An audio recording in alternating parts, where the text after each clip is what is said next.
সালামু আলাইকুম। মরুসুন্দর।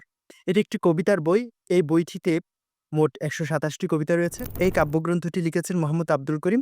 প্রকাশিত হয়েছে বৈষয়িক প্রকাশনা থেকে। আমরা কাজী নজরুল ইসলামের মরুভাস্করের কথা জানি।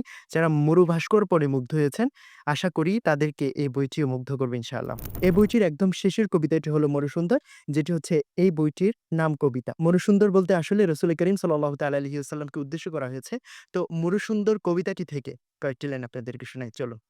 সাহারার বিশুষ্ক বালুকায় স্নিগ্ধ করো প্রাণচিহ্ন পেয়েছে খুঁজে এক প্রত্যাদি প্রত্যয়ী উদ্বিগ্ন ওই স্নিগ্ধ তরু নেমেছে ধরায় হেসেছে মরুদ্যান মরুসুন্দর প্রিয় হজরত মহান আল্লাহর দান দূর আরবের আঁধার রাতে কে এলো চাঁদ প্রদীপ হাতে দীপ্ত শিখা জ্বলছে হৃদে তার আলোর নিশান বিশ্বাসহীনে বিশ্বজুড়ে প্রীতিলজ্জা মাতৃক্রোড়ে মানবতার এই মহা দুর্দিন ঘুচেছে নবীর ত্রাণ।